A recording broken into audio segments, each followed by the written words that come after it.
پھر ابو کو بھی سب تفصیل سے بتایا۔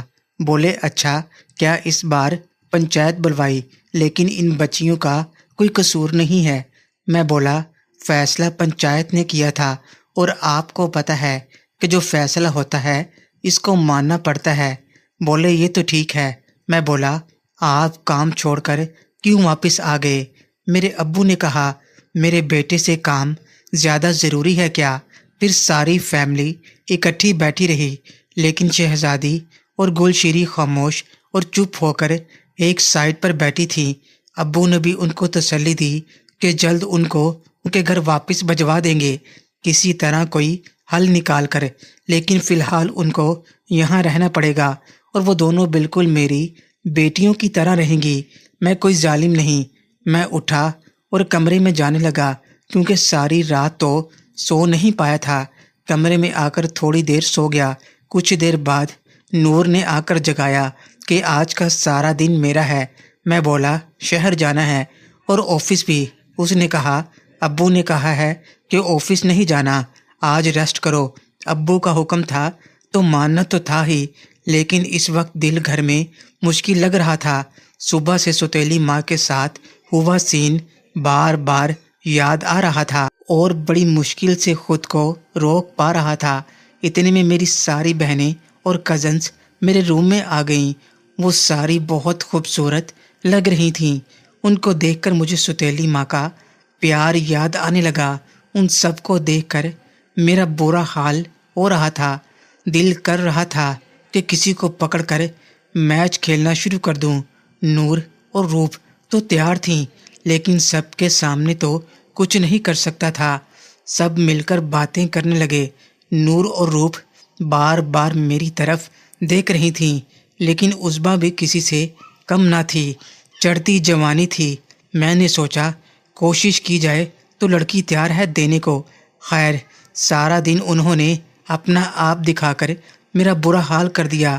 تھوڑی دیر بعد سوتیلی ماں کمرے میں آ گئیں اور سب کو باہر جانے کا بولا کہ کچھ دیر آرام کر لے۔ سب باہر چلے گئے تو میں سوتیلی ماں سے بولا صبح کے سین نے میرا برا حال کر رکھا ہے۔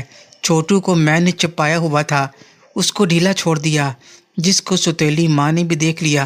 بولی ہاں لگ رہی ہے تمہاری حالت بری ہے۔ میں بولا تم مجھ پر کچھ ترس کھائیں۔ بولی روز کرنا بھی صحت کے لیے اچھا نہیں۔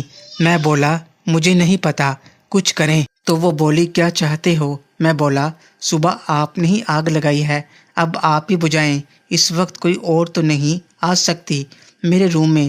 سوتیلی ماں بولی کیا کہہ رہے ہو؟ میں کیسے؟ میں بولا اور بھی تو بہت سے طریقے ہیں کام کے علاوہ۔ تو وہ کہنے لگی کچھ زیادہ ہی بدمعاش ہو چکے ہو، میں صبح والی غلطی نہیں کرنے والی۔ میں نے کہا پلیز میری حالت پر ترس کھائیں۔ انہوں نے کہا کیا یاد کرو گے؟ میں فوراً آگے بڑھا۔ بولی آرام سے، اور آپ نے اس کو تو مجھ سے دور رکھنا۔ میں نے کہا اس کو دور رکھوں گا تو بیچارے کو سکون کیسے ملے گا؟ انہوں نے کہا اس کے سکون کے لیے میں اپنا کباڑہ کر لوں۔ میں نے کہا کچھ نہیں ہوتا، اور آہستہ آہستہ ان کی طرف بڑھنے لگا۔ ان کو پکڑ کر اپنے ساتھ لگا لیا۔ چھوٹو بھی اپنی جگہ پر جا لگا۔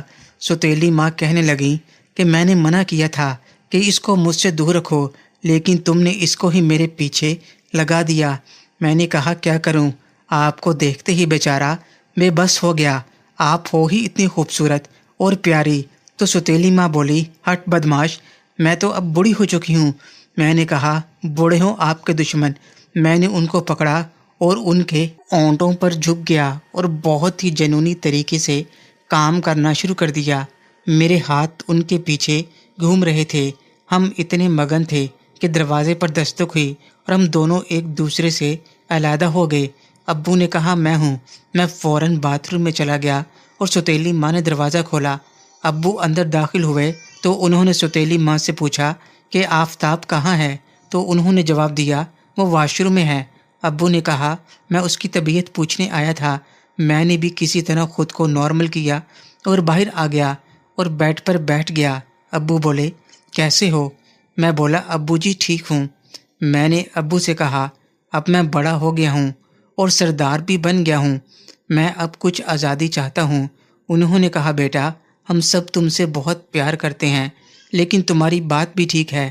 میں نے تم سے خود وعدہ کیا تھا کہ تم اب آزاد ہو، لیکن کیا کروں، دل کے ہاتھوں مجبور ہوں۔ میں بولا، کیا آپ کو مجھ پر بھروسہ نہیں؟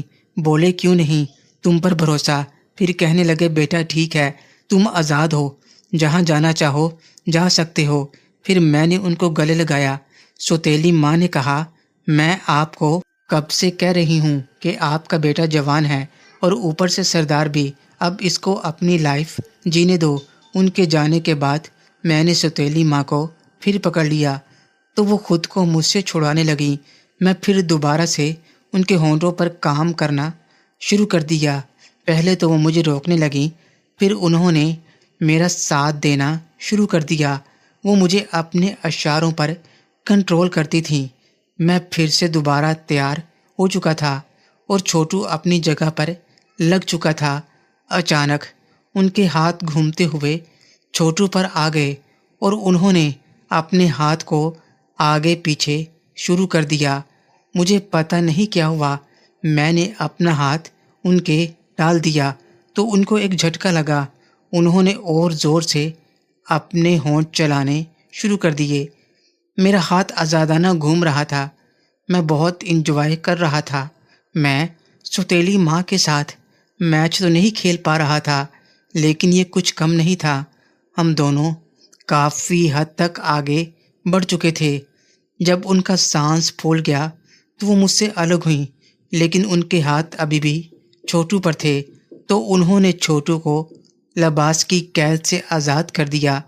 وہ سپرنگ کی طرح اچھل کر باہر آیا، جس کو دیکھ کر ان کی آنکھوں میں عجیب سی چمک آ گئی۔ میں نے کہا، کیسا لگا؟ بولی، بہت شاندار ہے، ایسے ہی تعریفیں نہیں کی کومل اور ناز نے۔ میں بولا کہ اسے پیار کرو نا۔ بولی، اب تم حد سے بڑھ رہے ہو۔ میں بولا، پلیز کرو نا، دل تو ان کا بھی تھا، بس تھوڑے نخرے کر رہی تھیں۔ محترم ناظرین اور سامعین، اس کہانی کا اگلا حصہ اگلی آنے والی ویڈیوز میں پیش کیا جائے گا۔ اگر آپ کو یہ کہانی اچھی لگے، ویڈیو کو لائک اور ہمارے چینل کو سبسکرائب ضرور کریں۔ شکریہ۔